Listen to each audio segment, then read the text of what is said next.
Welcome back to Mystery and Murder, where we dissect the psychology behind some of the most gripping and infamous cases. My idea when I say dissect is I want to take you on a journey to explore the minds of both victims and perpetrators. I want to really unravel the forces that drive the perpetrators and experience what perhaps the victims were going through. I want to look for deeper truths about stories than what you get in the media. I want to really look at the human experience and give some insight where you can walk in the shoes, as painful as it may be and disturbing as it may be, to look through the eyes of the perpetrators. I think it's really helpful to understand what these people say to themselves that makes what they do okay in the moment. And people don't think about that sometimes because at some point they have to give themselves permission to do what they do. Because as I pointed out, there is a difference between the irresistible impulse and the impulse not resisted. And I think in most of these cases, it's an impulse just not resisted. So they have to, at some point, give themselves permission to do what they do. Breaking that down and understanding what do they say to themselves can be both interesting and informative. And to look at it from the victim standpoint of what they experience can help you maybe see red flags earlier in your own experiences. We're talking about the Gabby Petito case, of course. And one of the things that I'm trying to draw attention to is that this was an abusive relationship way before anybody labeled it as an abusive relationship. That's not because nobody cared. It's not because nobody wanted to deal with the truth. It's just because sometimes we don't know what the warning signs are. We don't know how to define these things. We think of abusive relationships as just being physical abuse. But it is so much more than that, as was the case here, in my opinion. By now, in our coverage of the Gabby Petito case, after what was supposed to be a magical road trip by van, tensions are only continuing to rise between Gabby and her fiancé, Brian Laundrie. A concerned witness even called 911 after witnessing Brian slap Gabby, which led to the police pulling them over in Moab, Utah. Now, despite this, no arrests were made, and police allowed Gabby and Brian to continue their journey, merely advising them to spend a night apart, which, by the way, they ignored.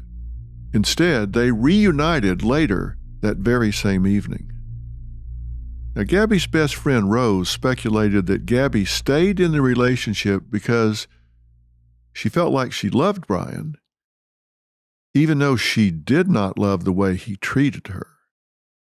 Still, she thought she could change or fix him, or that somehow, some way, things would get better. Now, we need to talk about why victims of domestic abuse do stay. There are so many reasons why victims remain with their abusers, and it goes without saying, it's absolutely not the fault of the victim. And I want to tell you straight up, I have often said to victims of domestic abuse, the last thing you want to do is confront your abuser. That can, and often does, get that individual killed because the abuser feels like they're losing control, and it causes them to escalate their attempts to exercise control, and it just gets out of hand. And when I hear people saying, why doesn't she leave? Why doesn't she go away? Well, I can tell you, if you're going to leave, you're going to need to make a plan. It's going to need to be thought out because there's a difference between leaving and leaving safely. Leaving safely means making a plan, having an exit corridor, getting someplace that you can go where you know you can't be found, because the vast majority of serious injuries and deaths occur in that transition period where the victim is getting away from their abuser and the abuser panics. And as I said, they escalate their attempts to possess and control the individual. The vast majority occur in the weeks following the exit. So it has to be done very carefully. And in Gabby's situation, she was isolated. She was on the road. She was locked up with this individual in a van in a strange part of the country where she didn't know where resources were. It was the worst possible situation for her. So let me just click off quickly some of the reasons that people find it hard to extricate themselves and why it was difficult for Gabby. Fear. Because anytime there's an effort to pull away, as I say, they panic and the abuse can go up immediately. In Gabby's case, she knew what Brian was capable of. Later on her phone, a selfie of Gabby with a black eye was found. Isolation, as I said, it's the number one tool of the abuser, and it was here in spades. She was on this journey with Brian. She couldn't have been more isolated, and she did need him for his outdoor skills. Sometimes financial dependence plays a big role. That's why I say you need an exit plan. It may mean saving $1 or $2 a day for a while so you have enough money to get maybe gas for the car or tickets on a bus or a train or a hotel room until you can make other arrangements. And she was living full time with Brian in one vehicle. Psychological manipulation and gaslighting, love bombing, guilt, all the manipulation that Gabby was going through, where she was kind of being brainwashed into blaming herself for anything that was going wrong. And there's always the hope for change. Remember, these relationships start out in a much better light than they wind up in. Her best friend Rose said this very thing about Gabby's view of her relationship with Brian. She always hoped things would get better. And by the time you've been in an abusive relationship, your self-worth, your self-esteem has taken a beating mentally and emotionally. Sometimes you get inert. It seems that making an escape is like running in waist-deep water. It just seems impossible. And through the body cam footage and the behind-the-scenes camera footage that we found, we see that Gabby just seemed riddled with self-doubt. He had worked so diligently at eroding her confidence. You're out on the road. You're not familiar with the area. You're living in one vehicle. And anytime you give a signal that you're pulling back, everything escalates. And as I said, that's the most dangerous time. So it's hard to put together a safe exit plan. And this was such a crucial point for her. Putting together an escape plan was an uphill battle because Gabby was thinking of leaving Brian. And in the Netflix documentary, Gabby's ex-boyfriend, Jackson, was featured, and he made a bombshell revelation that on August 22nd of 21, Gabby had called to discuss her relationship with Brian. First, she had sent him the following text. She wrote, "Hi, I'm sure I'm the last person on the planet you want to hear from. I would really love to talk to you. I'm only alone until tomorrow." Jackson did take that call from Gabby, during which time he says she spoke about Brian. It said something to the effect of, and he's paraphrasing, "I have a plan. I think I want to leave him. I'm going to do it. I have to figure out when to do it." She confided their relationship had become strained during their road trip. She hinted that there had been arguments, but did not directly tell him about physical abuse. Jackson's impression from the sound of her voice and the way she was saying it was that Gabby wasn't sure what Brian could and would do. and that she wasn't sure how she was going to pull this off. Jackson was Gabby's first love. In fact, they had often talked and fantasized about taking a van trip together. Jackson viewed her current situation with compassion and told her she could speak with him again if need be. Now, Gabby would go on to send Jackson a Snapchat message on August 27th to tell him that she was in Jackson Hole, Wyoming, and she was reminded of him, obviously, Jackson Hole. Later on that same day of August 27th, Gabby did call Jackson again, but he was at work and unable to answer. To this day, he so very much wishes he had picked up that call. Coming up, the last known footage that exists of Gabby.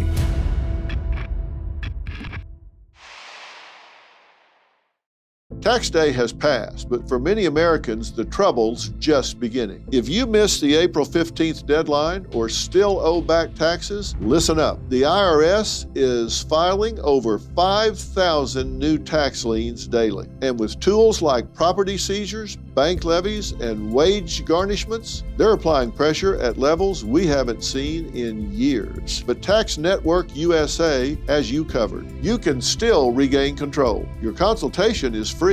Acting now could stop penalties, threatening letters, and surprise levies from escalating. Call 1-800-958-1000 or visit tnusa.com/Dr. Phil. That's DRPHIL. The deadline has passed, so let Tax Network USA help before the IRS makes the next move. That's 800-958-1000 or tnusa.com/Dr. Phil.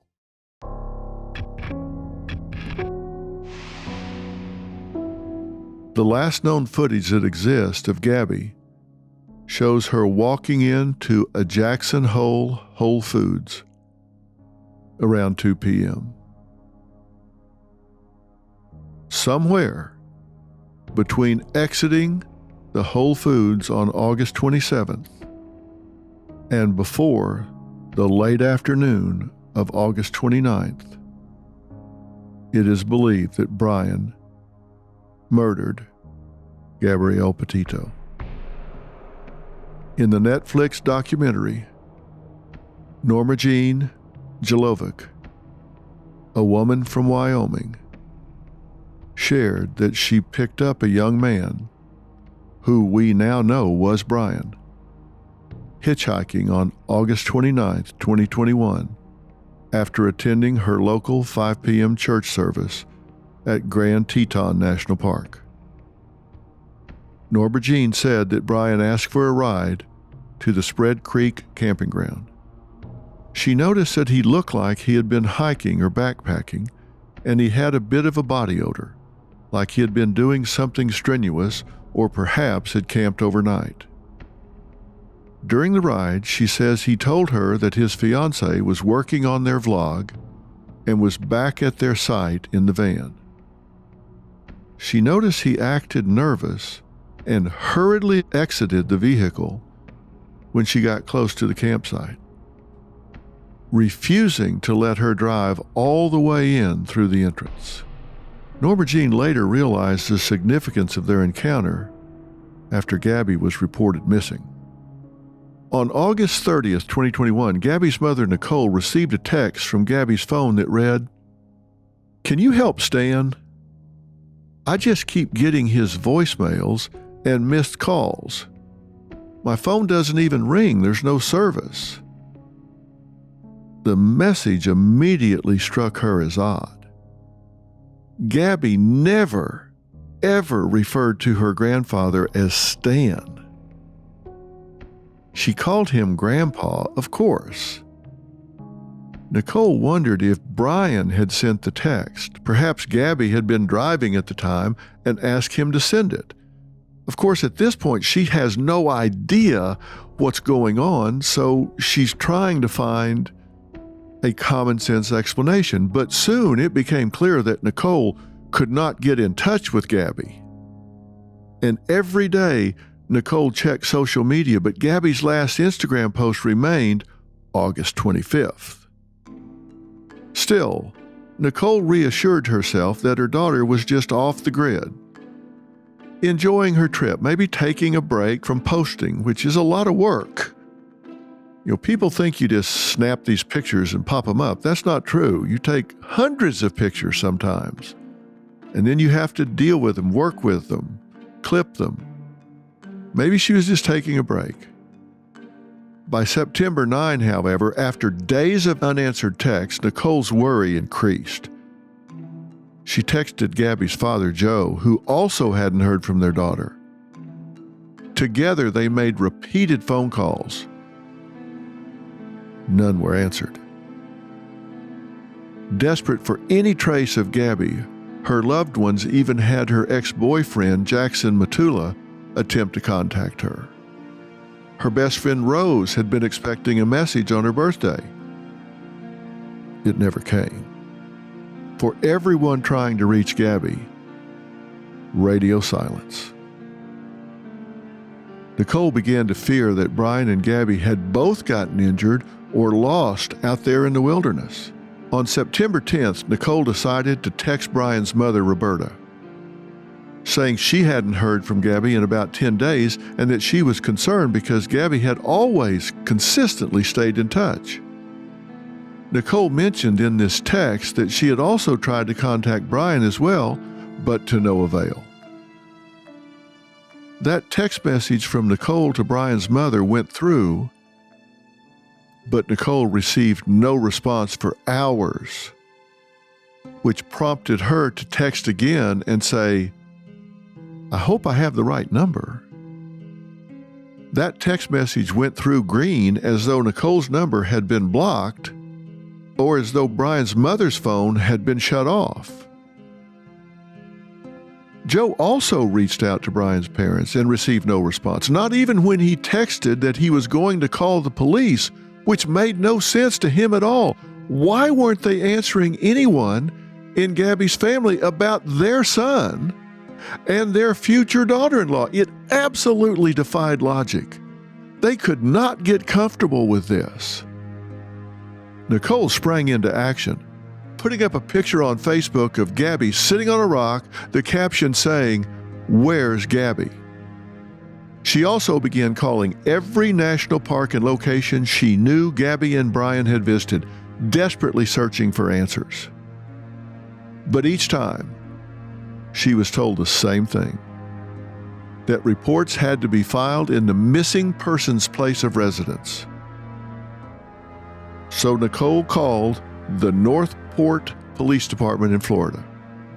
Police agreed things were not adding up in Gabby's timeline, as now her mother hadn't heard from her in nearly 2 weeks. Late in the evening of September 11, 2021, officers went to the Laundrie family home. In the Netflix documentary, there's police body cam footage. It's fascinating, but more importantly, terribly disheartening to watch. Brian refused to come to the door, refused to cooperate with the investigation in any way. Instead, he hides behind his parents. And you see Chris and Roberta standing in their entryway as they hand officers a business card for their lawyer and tell police that they should direct all communications through their attorney. Now, let's just take a common sense pause here. Brian Laundrie leaves with Gabby, comes home without her. He and the family stonewall her parents, and when the police show up at their house, he won't talk and the parents have lawyered up. Now, I'm sorry, that doesn't pass the smell test.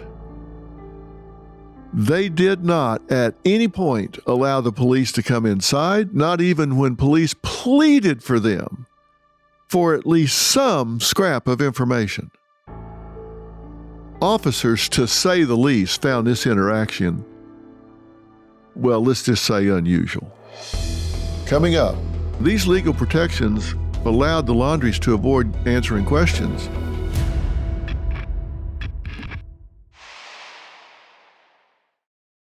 Let's cut to the chase. Your savings could be in serious trouble.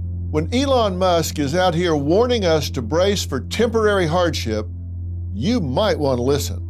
I trust Preserve Gold to safeguard my accounts, and I urge you to do the same. They're the only precious metals company I recommend. Are you going to sit back and hope for the best or take control of your financial future? Text Dr. Phil to 50505 to get your free precious metals guide from Preserve Gold. With gold prices recently breaking records and analysts predicting this trend to continue through 2025, you cannot afford to wait. As a bonus, you can get up to $15,000 with a qualified purchase from Preserve Gold. So don't wait. Text Dr. Phil to 50505. That's DRPHIL to 50505 today.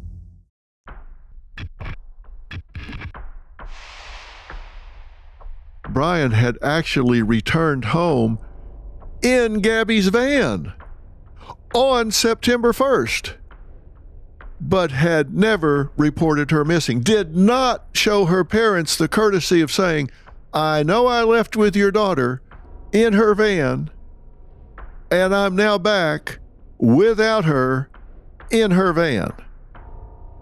Just turn that over in your mind for a minute and let that sink in. In all of that time since September 1st, Brian had been back in Florida.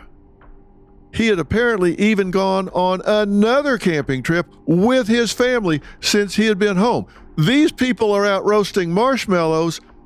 Gabby's not home. They haven't told anybody. This is outrageous. By now, Nicole and Joel and the rest of Gabby's family were beside themselves with fear for her safety, as well they should have been. The Laundries' refusal to speak immediately raised suspicion, of course.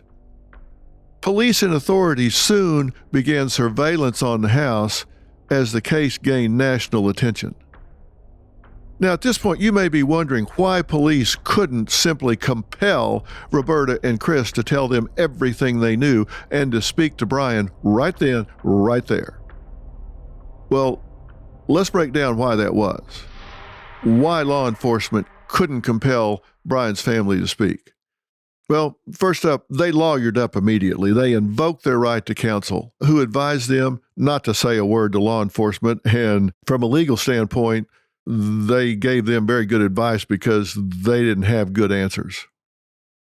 Their First Amendment right, they had the constitutional right to remain silent and not incriminate themselves or their son, because anything they would have said, damn sure, would have incriminated all of them. Now, we have the benefit of 2020 hindsight, but we don't need it to have been concerned at that point. I keep coming back to Brian and Gabby leave together in her van, not his van, her van. They're stopped by police for a domestic violence situation. Then, shortly thereafter, he shows back up without her in her van. They say no probable cause. Brian was not officially a suspect, and there was no warrant to detain or question his parents. They had no legal obligation to cooperate. Now, that's morally questionable, but family members are not legally required to assist in an investigation unless they're subpoenaed, and even then, they can invoke their Fifth Amendment rights. Brian was not a fugitive yet. At the time, he had not been charged with a crime, and there was no active warrant to compel his parents to disclose his whereabouts. Now, I say he was not a fugitive or a suspect yet. It's very important that we keep in mind double jeopardy. If police jump too soon, they take a shot before they have evidence, they don't get a second bite at the apple. So they have to be thoughtful and get all their ducks in a row before they arrest somebody, and certainly before they charge them, and certainly before they start the clock on the right to a speedy trial, because if they swing and miss, that person can walk free. Now, these legal protections allowed the Laundries to avoid answering questions. And trust me, this was very frustrating to law enforcement. Not near as much as it was to Gabby's family, but law enforcement, they weren't saying, oh, we don't get it. They got it. They just have restrictions. Regardless, at this point in the case, your heart is aching for the Petito family and feeling outraged towards Brian Laundrie and his family. My reaction was both. You can tell I talk about it now, I still get exercised about this. So what did Gabby's family do? They got the word out. They got Gabby's name out there in the press. And that's how Joe came to be on my show. This family was doing everything in their power to find her. My heart went out to this fellow father and what he must have been going through. And I shared in his frustration at the lack of the Laundrie's cooperation. Okay, well, let me do a hypothetical here and flip the table. If this was the other way around and you had a son that went off with somebody's daughter and came back without her and the family called you, wouldn't you pick up the phone and answer it and tell them everything you knew to help explain the situation? All right, so let's expand on that a little bit more, right? So my son comes home without his companion who lives in my house. Remember, Gabby lived there. Right. So if he's back at so my son's back at my house without the person who lives in my house, and once he gives me an explanation, I'm on the phone with the parents saying, we got a problem because I'm a good person. We got a problem and we got to handle it quick. And whatever the problem is, however the scenario is, I teach my son and my youngest son and Gabby to stand up for your mistakes. All right. If you do something wrong, you apologize and you take what's coming because that's what decent people do. Obviously, they skip that role in parenting. Clearly, this was a father there to represent Gabby's parents and step-parents who loved her dearly and would have done anything to bring Gabby home safely. All they wanted was for Brian and the Laundries to tell them anything, to give them any small clue.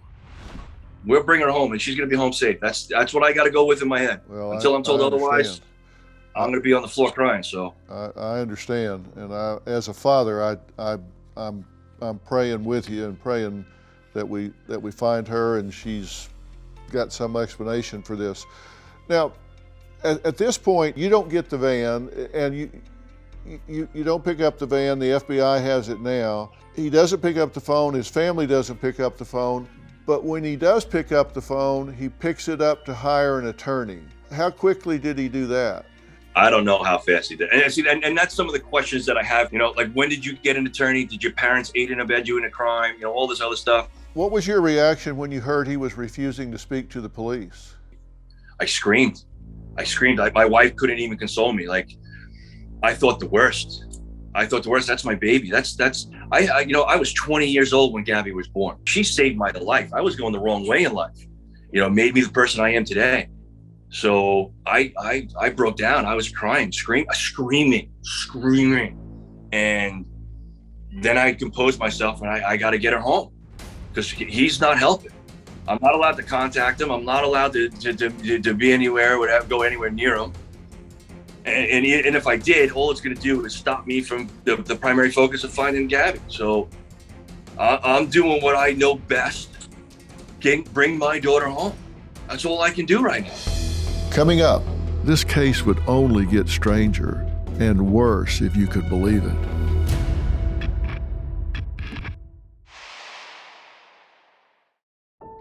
Life is full of surprises, and emergencies often strike when we least expect them.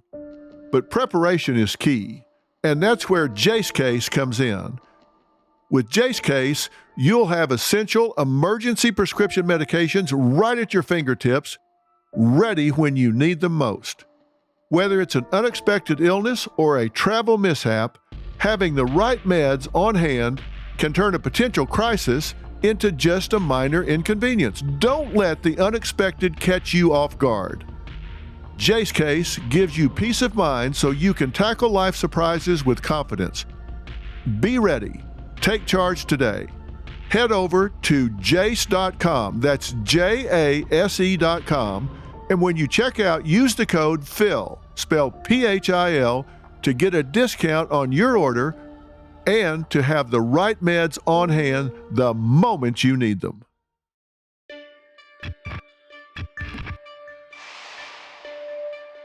The Petito family's pleas for help in the press, it got traction. They printed out posters and put them everywhere they could. Joe flew to Florida and held a press conference. Gabby's stepfather, Jim, flew to Wyoming to help with the search for Gabby in the last place she was known to be. These incredible parents and step-parents all did everything they could to help get their missing daughter back. When Joe appeared with me, I posted a tip line along with Gabby's physical description, and viewers of the show immediately sympathized with this anguished father. The country and the world were invested in this case. Protesters gathered outside the Laundrie home in Florida, chanting things like, "Where is Gabby?" and "Justice for Gabby." Some protesters even brought signs and blew into bullhorns. They wanted the Laundries to know that their lack of transparency was unacceptable. Some delivered laundry baskets with notes like "Dirty Laundry," in reference to Brian's last name. Regardless, that family remained tight-lipped. Yet through their lawyer claim, they wanted Gabby found. I spoke to Joe about this at length during our interview. The fact that they were speaking out of both sides of their mouth, these Laundries were saying, "Hey, we want her found, but we're doing nothing to help." Well, he hasn't spoken to you. He hasn't spoken to the police. He hired an attorney, and his attorney released this statement. The attorney said, "This is understandably an extremely difficult time for both the Petito and Laundrie family. It is our understanding that a search has been organized for Ms. Petito in or near Grand Teton National Park in Wyoming. On behalf of the Laundrie family, it is our hope that the search for Ms. Petito is successful and that Ms. Petito is reunited with her family. On the advice of counsel, the Laundrie family is remaining in the background at this juncture and will have no further comment." You want me to break that down one by one for you? Yes. All right. So we're going to start with the opening line. All right. It's really hard on the Laundrie family and the Petito family. Well, my child is nowhere to be found, and I'm not getting any answers on where to even start. So don't sit there and tell me on how difficult it is for you because you got reporters on your block. Where is Gabby? Where is she? My heart bleeds for you. Then there was, I want the search to be successful. Well, I don't know about you, but when I want something to be successful, I will partake in help to make sure it's successful, not sit in the background. All right. If you love this person and she's your fiance, then you should turn around and, I don't know, lead the darn charge. Like I should be number 2. You should be number 1. But he's sitting there behind his mom like he's 4 years old. You hear Joe's passion here and his well-justified anger at the lack of cooperation. This case would only get stranger and worse if you could believe it, because it soon became clear that Brian Laundrie himself had gone missing. On September 17th, law enforcement got a tip that something really odd was going on at the Laundrie house. When police arrived, his parents, Chris and Roberta, reported him missing 3 days after they claimed he had gone for a hike in the Carlton Reserve and never returned. Gabby's stepfather, Jim, found this update out live during an on-camera interview and was completely shocked. Strangely, the FBI found a letter from Roberta Laundrie to Brian in which she offered to help him even if he was in jail, and included phrases like, "If you need to dispose of a body, I will bring a shovel and garbage bags." Roberta claimed the undated letter was unrelated to Gabby's death. She later defended it as a loving gesture but the wording struck many as suspicious, certainly given the circumstances. The case had now kicked into even higher gear. Both Gabby and Brian were missing. At least he was supposedly missing. And police still had next to no information from the Laundries. Theories circulated as to where Brian had actually gone. Some speculated he had fled the country, that he wasn't missing, that he was a fugitive, while others figured he may have used his survival skills to try to live off the grid. But for about a month, there was no sign of him.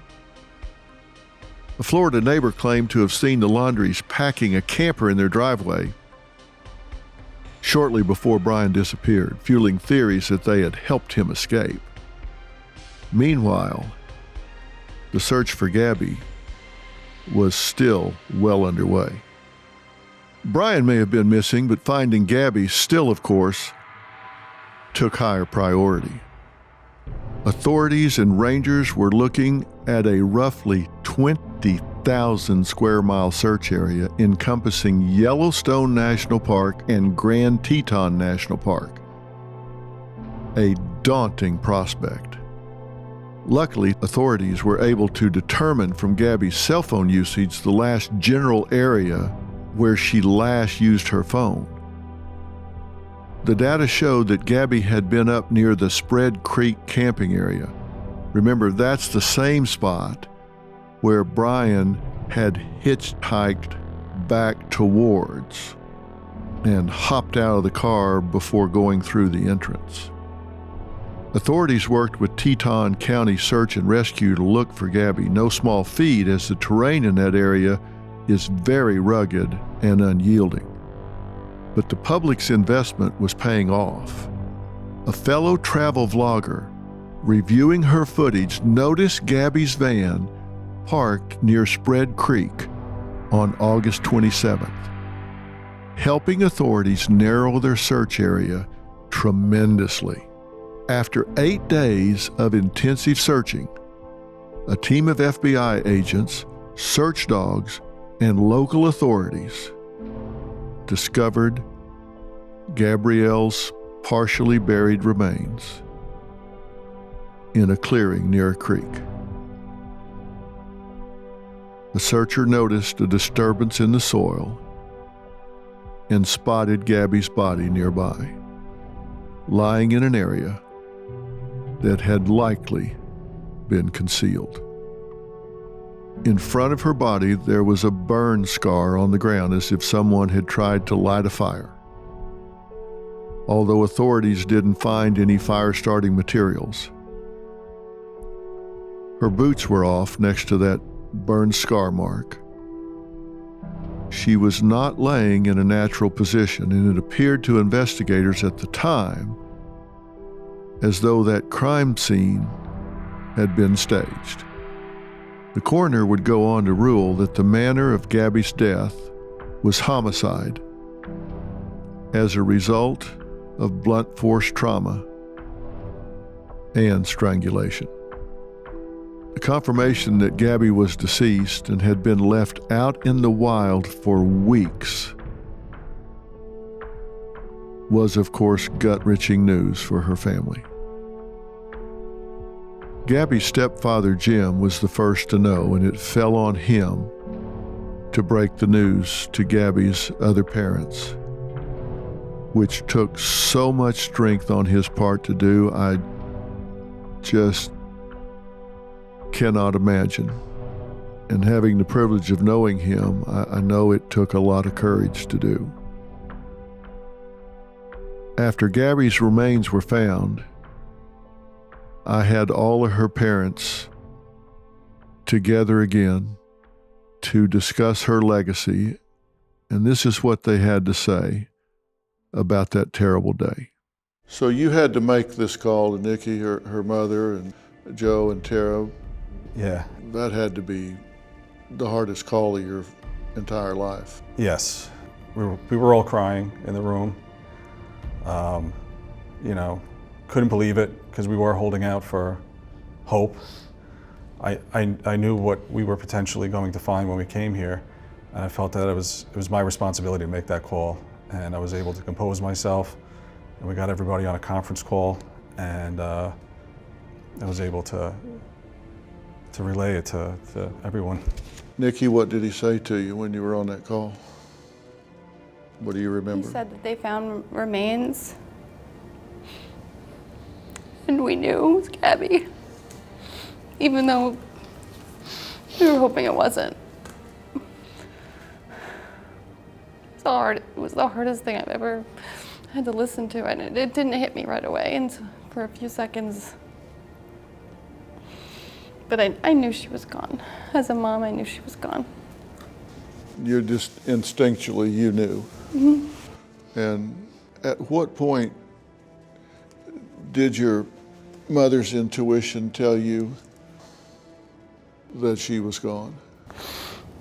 I didn't want to admit it, but I felt it the night I found out the van was in Florida on the 11th. I felt in my heart that she was gone. Just you knew then. Tara, what went through your mind when you heard this? At first, I didn't want to believe it. I think my body just went into shock. It took me a minute, and then just you break down. You just fall and cry and just, it's horrible. It's just horrible, horrible, horrible. Because you have all this hope that maybe she will be found, and you know that it can happen, and it's horrible. You know, I have never simultaneously felt such sorrow and yet so much respect for a family. Now, their predominant focus during our conversation was to discuss Gabby and how important she had been to their lives. But at this point, authorities still had not located Brian Laundrie. Gabby's stepfather, Jim, who had to break the news to everyone else, made one more plea to Brian and to his parents if they were watching. Let us come to an end to this tragic period and just move on and be able to remember Gabby for all the wonderful memories we had with her, and not looking at a TV screen every day wondering if he's going to be found. Just turn yourself in. Of course, we now know Brian never did turn himself in. At this point, investigators had pieced together the timeline of events in Gabby's murder. She was most likely murdered by Brian in the late afternoon or early evening of August 27th. On the 28th, Bryant went hiking, capturing scenic landscapes on his phone, alongside unsettling images of scattered animal bones. Also on August 29th, Brian called his mother in the afternoon, and they were on the phone for about 55 minutes. Soon after, his father contacted an attorney. Now, get this straight in your sequencing here. He calls his mother for 55 minutes. They hang up and call an attorney. Calls between the family continued into the afternoon. In the meantime, Brian was also sending text messages to Gabby's phone. Text messages Brian sent to Gabby's phone were not read until Brian returned to the camping area after he hitched a ride with the woman leaving church. From then on, communications between the two phones were almost instant. Brian was apparently holding both phones and using them to communicate as himself and as Gabby in an effort to cover his tracks and create an alibi. Not only that, he also used Gabby's credit card to pay for gas and sent himself a Zelle transaction posing as Gabby in the amount of $700. The memo stated, "Goodbye, Brian. I'll never ask you for anything again."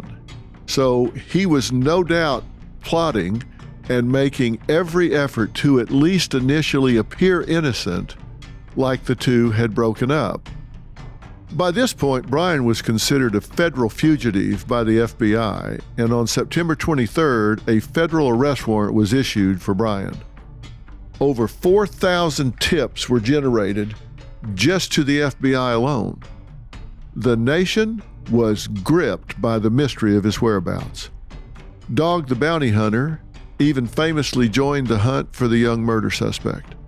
For weeks, law enforcement agencies, including the FBI, North Point Police, K-9 teams, and dive units, searched the Carlton Reserve for Brian Laundrie. But high water levels and dense terrain made the search very difficult. Finally, on October 20th, 2021, after water levels receded, Chris and Roberta Laundrie unexpectedly joined authorities in searching the creek park. While walking along a trail, Chris Laundrie discovered a dry bag containing Brian's notebook, along with some other personal items. Shortly after, search teams found skeletal remains nearby. About 2.5 miles from the park entrance, in the same general area Brian was last thought to be. Due to the advanced decomposition of the corpse, authorities had to confirm the remains belonged to Brian Laundrie using dental records on October 21st, 2021. On November 23rd, an autopsy confirmed Brian had died by suicide from a self-inflicted gunshot wound to the head. In Brian Laundrie's notebook found near his remains in October 2021, he admitted to Gabby Petito's death. However, he described it as a mercy killing. He claimed Gabby fell, hit her head, and was in excruciating pain. So, he courageously ended her life to stop her suffering. He portrayed it as a tragic accident, not an act of violence. However, the coroner's report confirmed she was strangled, totally contradicting his story. Experts believe Brian's account was an attempt to justify his actions rather than take true responsibility. Still trying to be the hero of his own story, despite what he had done.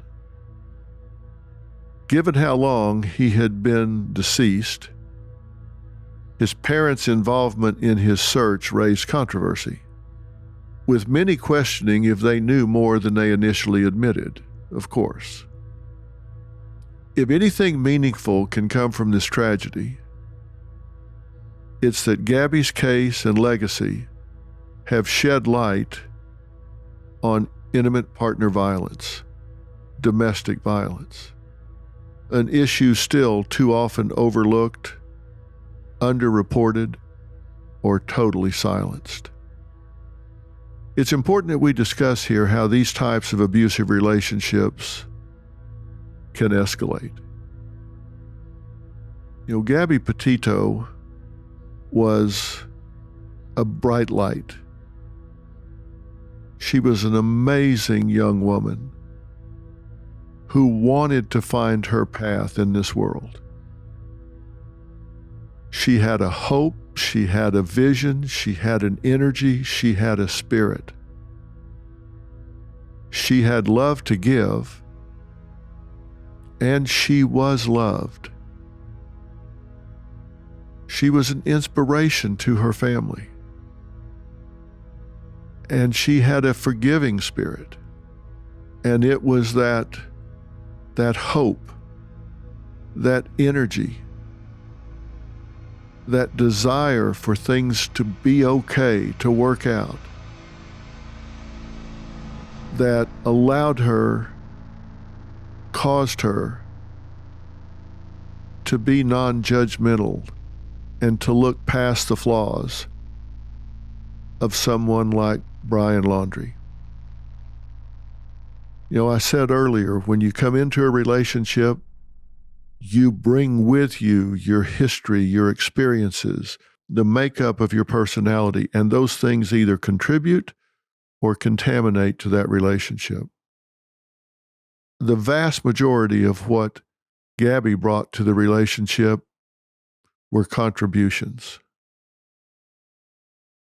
The vast majority, in my opinion, of what Brian brought to the relationship were contaminants. And as a result, he overwhelmed that relationship and took it in a dark direction. Sometimes we have a positive bias where we try to see the best in others to a fault. And I think it cost Gabby Petito her life. For those of you that are watching and listening to this, I plead with you to not be blinded by a positive bias, but to understand the warning signs. Be willing to think critically and act in preventing domestic violence from escalating to homicide or driving you or someone you love to feeling there are no options. Abuse is not just someone putting their hands on you in anger or violence. It also includes verbal and emotional abuse. And this isn't just a stair step.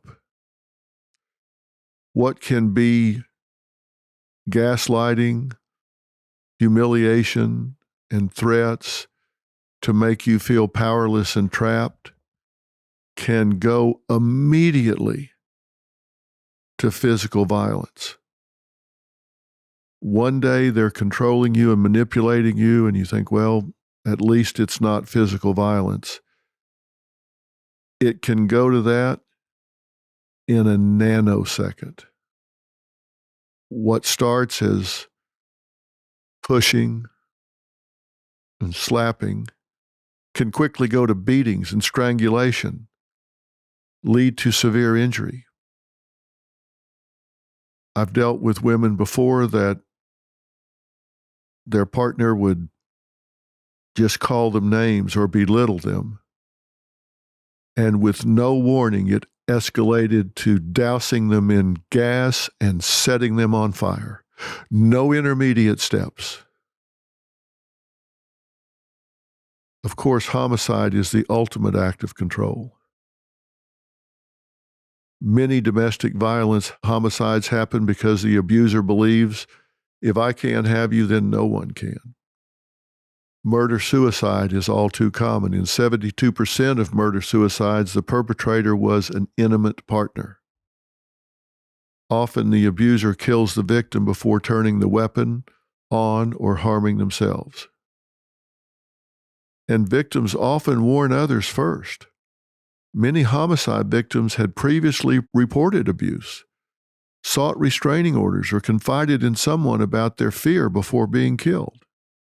Don't think it only happens to someone else. Don't think that this is just somebody that you read about on the internet or see on the news. It can happen to you. The Petito family has made peace with the fact that the only two people who truly know what happened are Gabby and Brian. And they are both gone. And while the pain of losing Gabby will never, ever go away, they are really trying to move forward with their lives in a way that honors her memory. A year after Gabby's passing, her family returned to the place where she was found, making their way to her final resting place, where they felt her presence. In the beautiful wilderness, they scattered her ashes to honor her spirit. Later, in a family photo taken that day, a glowing orb appeared in front of them, which they took as a comforting sign that in some small way, Gabby was still with them. Gabby was lost, but because of her, others have been saved, inspired to leave their own toxic relationships before it's too late. The family started the Gabby Petito Foundation in her honor in order to bring attention and awareness to the dangers of domestic violence. There's a help button on that page that leads to direct resources. Through the foundation, the family has donated $100,000 to the National Domestic Violence Hotline to support its mission of assisting individuals in abusive relationships. Gabby Petito's parents also helped pass the Gabby Petito Act, known as Bill 117, in Florida, in order to improve law enforcement response to missing persons cases, especially those involving domestic violence. The law enhances communication, speeds up investigations, and prevents delays like those in Gabby's case. Her parents continue to advocate for change worldwide. Gabby's parents filed an emotional distress lawsuit against Brian Laundrie's parents, alleging they knew of Gabby's death and her body's location. In February 2024, both families reached a confidential settlement. I want to leave you with some of Joe's beautiful words from his eulogy at Gabby's funeral. If you knew Gabby, she was always pretty a happy girl. People would gravitate towards her. Her nature was always to smile and treat everybody kind. She always made people feel welcome. Growing up, she always had those blue eyes, right? Those ridiculous blue eyes. You couldn't keep her in trouble. Like, you would ground her, and she'd start crying. She always wanted to go out and do stuff, whether it was scuba diving or hiking the Appalachian Trail, surfing sand dunes in Colorado. Gabby is the most amazing person I've ever met. So if you're gonna leave here today, I'm asking that you guys be inspired by the way she treated people. All people. Love knows no bounds. She didn't care. She genuinely loved people. It didn't matter. So when you leave here today, be inspired by what she brought to the table. Because the entire planet knows this woman's name now. Everyone does know Gabby Petito's name now, and it will never be forgotten. At the conclusion of her Netflix documentary, it was revealed that when Gabby posted her one and only YouTube video, just days prior to her death, it had less than 500 views. As of March 19th, 2025, on what would have been Gabby's 26th birthday, that video has been seen 11 million times.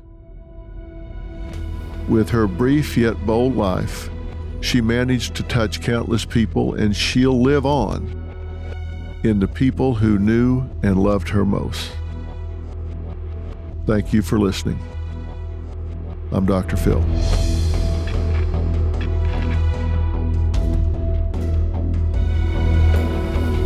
If you or someone you know has experienced domestic abuse, information and resources are available at wannatalkaboutit.com.